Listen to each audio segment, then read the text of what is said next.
Then away, because everyone else is not as fast as me, because obviously I'm really, really good at this. I've been doing it so massively long now, and everyone thinks I'm fantastic, but they put me in the front rank, and I'm called a file leader. But it's in the front rank the people who get hit first. I'm not sure why I liked this, but yes. So there I am in the front, and I carry on and I go out for another shot, and it goes, and we go back through this firing sequence time and time again. But how do I know my gun's gone off?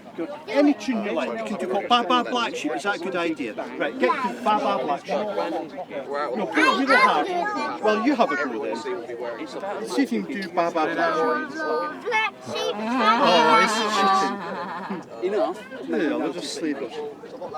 It's a joke, it's not really a musical instrument. So at the start of the English Civil War, guns were really, really long. And the reason for that was it essentially meant that the musket ball would be travelling in a nice straight line for as long as possible, which made them slightly more accurate. As the war went on, they kind of became shorter and shorter and shorter, up to a more sort of traditional, musket line. Yeah, please level it out for me. Area, Honestly, but they get not caught up all over the place. So this is made from linen. This is, yeah, it's nice, isn't it? It's basically because you'll have a lot of, it is to keep it stiff. You'll have a lot of grime and grease coming off your hair and your neck. Wool, really hard to wash. Linen, easy to wash.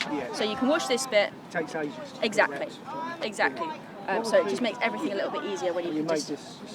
I made the shirt myself. This was not made myself. Our tailor over there, that is my brother. He's an excellent tailor, and he has made a lot of my clothes, including this apron and these Really sort of yeah. So this is slightly lighter than a firing musket, because this is a basically making sure you've got such as you can have members of the public. Yeah, that might I'm going to buy some. So there is some level of drill, but a lot of it was essentially just making sure that you weren't going to be setting black powder off the enemy's face. It was all certain steps for loading to make sure that there wasn't the danger of the fact you're carrying large amounts of very, very volatile loads most of the enemy. Try them on before you buy. Actually, try them on. It doesn't matter what size they say they are. Try them on. Silk, it's very... Yeah. So, it's not as smooth as the... Yeah, so... But you've got a pet. Yeah. So this is woven in. Oh, it's woven in? Yeah. Wow. So, so this is woven in. So this is That's wonderful. Yeah. So this is actually Italian silk, which is kind of where they got it in the 17th century. So silk would come down the Silk Roads to sort of Venice area, where it would be dyed, woven. Because it's a very Italian type of dress as well. Yeah, yeah. So the outside is taffeta. And what's the inside?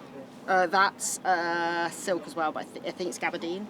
To go through the dye bath, it becomes what they call extinct, and you get right to the very end, you get the pinks. All right. Yes. Technically, both are in wood. Darker red is from bark of tree, Brazil wood, and that was imported. The earlier ones would have had a rest or a broom handle. I was going to say, you got a rest for that. This is 1648, the rest vanished pretty much 1620. Yeah. Anyone else would like to meet it or try it? Not compulsory? Do you want to try and see if you can hold that? You reckon? Go on, have a go then. It's quite You're right heavy. hand, don't you? Sure. Yeah, I'll help you. How heavy is that? Ready? Oh, do you reckon you can carry that all day? That's it, Archie. No, march off now. Each bottle will have enough gunpowder for one shot. Right. And it's hanging on a bit of leather called a baldric. Ah, Anybody? we've had a baldric, haven't we? Try and get something they say Cutting Clan. Yeah, yeah. Yeah, and 8 shots here, so 8 minutes of fire, maybe 6 minutes of fire if you're really good. And then all you've got is a club.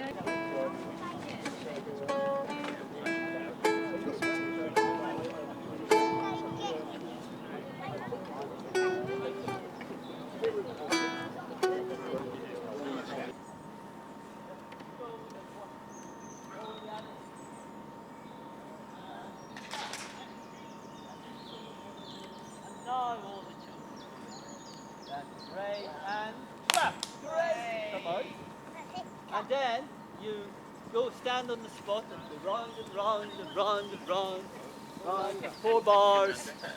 Great. And then first time we'll do a little clapping, but we'll go in and out. We'll see. And then we all join hands. Ready to turn the other way. Hoppity skip, hoppity skip. Ready, adults, to go in the middle and stop. Lead. Children. Can we turn in circles? We'll just clap a little. Well done! Hey! Then will the brave and true to standards rally, fight for their land and laws, and sallying. When we're in a fight and we run out of powder, I haven't got. I've still got a weapon. David and Goliath. Yeah. I can keep the buggers away from me, and obviously this will load quite quickly as well. Yeah. Well, you don't run out of stones. And these have been used in armies from time immemorial.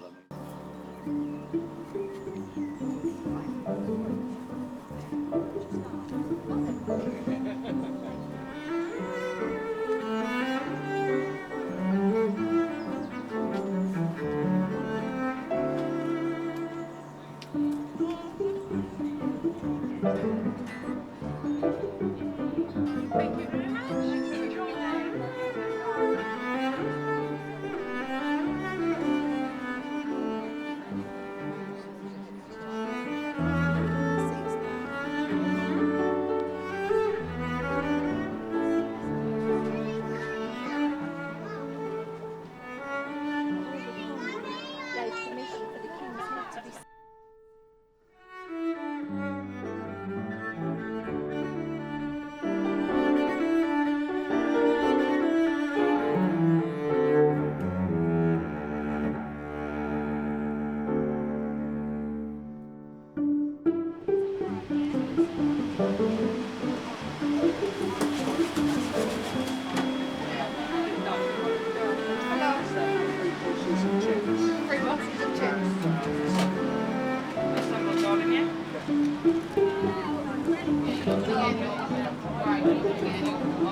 The Seal Knot has 2 cavalry regiments, 1 royalist and 1 parliamentarian.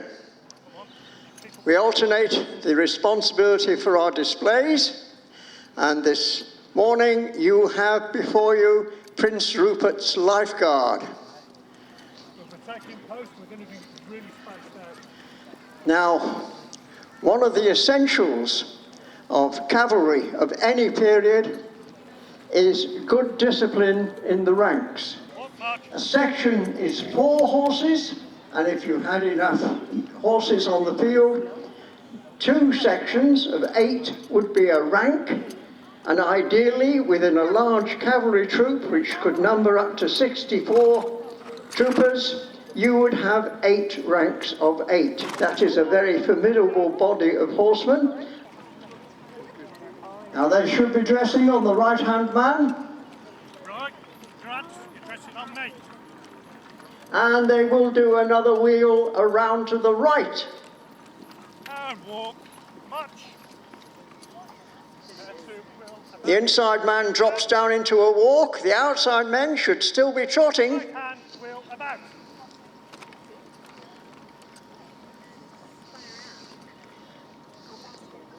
And we will now reduce your front as you were at the trot, which means numbers 2, 4 and 6 drop back into the second rank. Second rank as you were.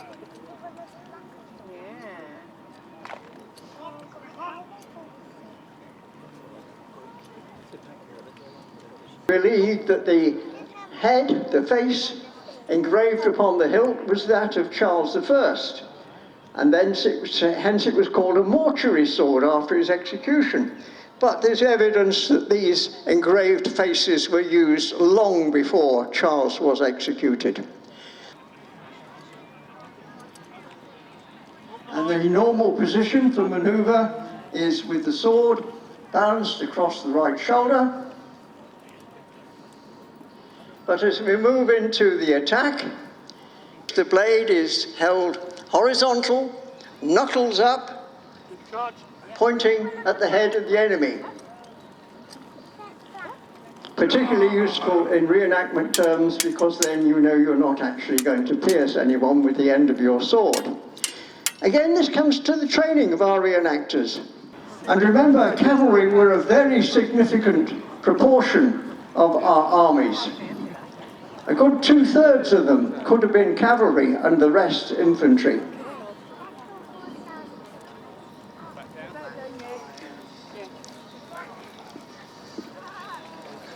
You have to think of it as kind of like a military firework.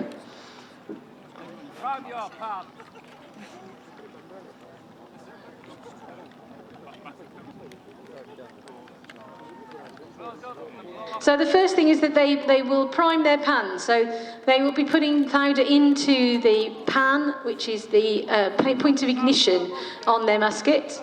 They'll then reverse their muskets and they put down powder and ball if they were using it. And then they will be wadding that down. So they'll be pushing that down using their scouring sticks, and that creates the vacuum that is going to cause the missile to project. When they've completed that action, what they do is they bring the weapons up so that they can affix their match to the actual point of the lock, which is going to be the trigger area. And this is where you get the lock, stock and two smoking barrels kind of scenario. Lock, stock and barrel comes from this particular weapon. When they are completed loading, what they will do is they will bring it up to the high port. March on and fill the crowd line. Now you can see that the pike, which is the long piece of ash wood that you see them carrying, this is their main weapon. And this is a very old weapon, and it's starting to, when we get to this period of the 17th century, it's starting to fade out. But it is still thought to be quite an honourable thing to be carrying one. So this is what you're facing if you are the enemy. Is they're coming at you directly at head level, face level, and they'll be moving together as one great big body. I mean, they're spread out now for your sake, to be able to really basically intimidate. Very little uniform that was given to the soldiers at the time. They might be given a doublet, and that's about all.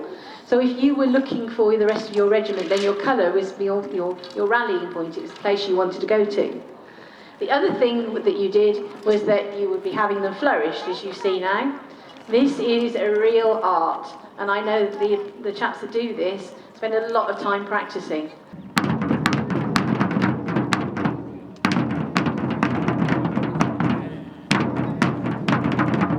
So what you've got now, this you're going to see quite a lot of this afternoon, is a hedgehog. Now it really is called a hedgehog, and the idea is this is the protection against the cavalry that you saw earlier. Wheeling sharply to your right hand. March on! So I hope that's given you some kind of insight into some of the activities you'll see this afternoon. We can put our hands together and thank Marquis of Newcastle's Tertio for their demonstrations for us this morning. And thank them very much for their patience while we dealt with the medical emergency. So thank you very much. To your left hand.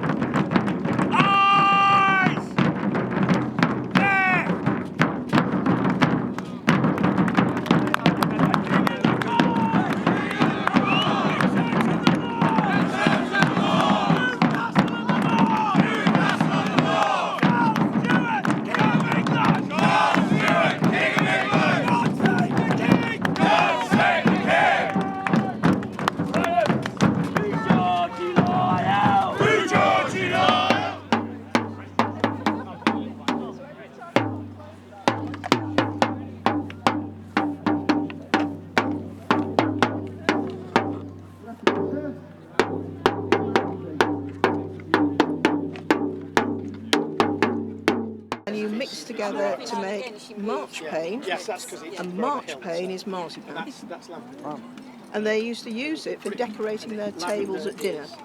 So they'd put it into a stiff paste, mould it into either fish or flowers or different shapes, knot shapes, and use it for decorating the place. The other one.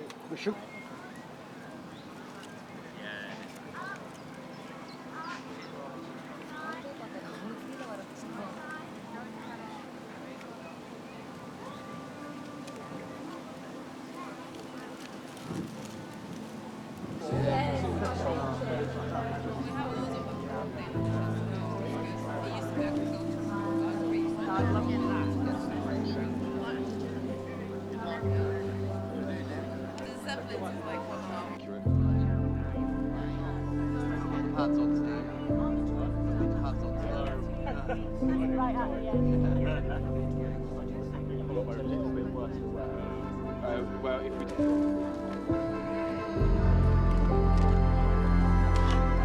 drum is the source of